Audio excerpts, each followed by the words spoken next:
L'an dernier, donc en 2011, notre traditionnel colloque de fin d'année était consacré au bilan du G20 en matière agricole. Bon, il se trouvait que, vous en rappelez, la présidence française du G20 avait particulièrement insisté sur le défi alimentaire d'une manière générale. Bon.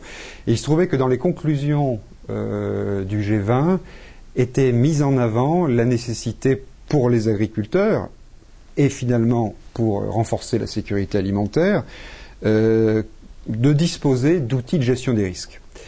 Parmi ces outils de gestion des risques, la question de l'assurance agricole contre les aléas climatiques était explicitement évoquée.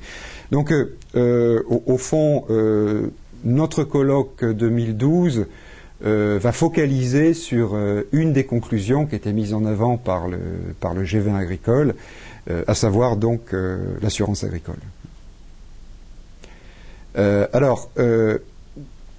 Pour situer les grands axes du colloque, on aura une ouverture un peu générale par probablement un représentant de la Banque mondiale qui va donner un panorama incluant également les pays développés.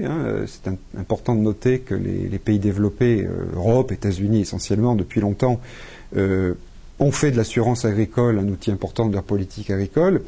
Mais ensuite, c'est vrai, le reste du colloque va se concentrer sur les pays en développement.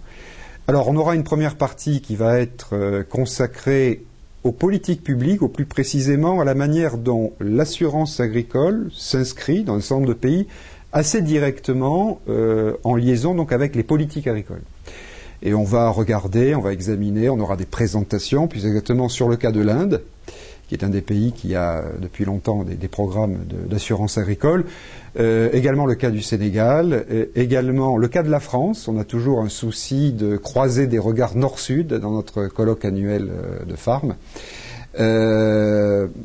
Ensuite, la deuxième partie, l'après-midi, sera davantage consacrée aux initiatives privées en matière de micro-assurance agricole.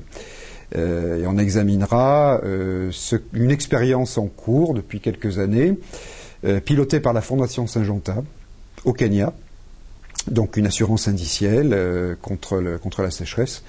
On regardera également ce que fait Planète Garantie dans le cadre d'un projet qui s'appelle Assurance Récolte Sahel.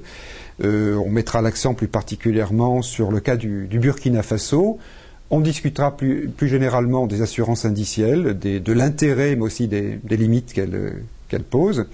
Et puis, on aura une conclusion avec par le ministre chargé du développement, Pascal Canfin, qui s'intéresse à ces questions et qui donc a confirmé sa présence pour venir clôturer ce colloque.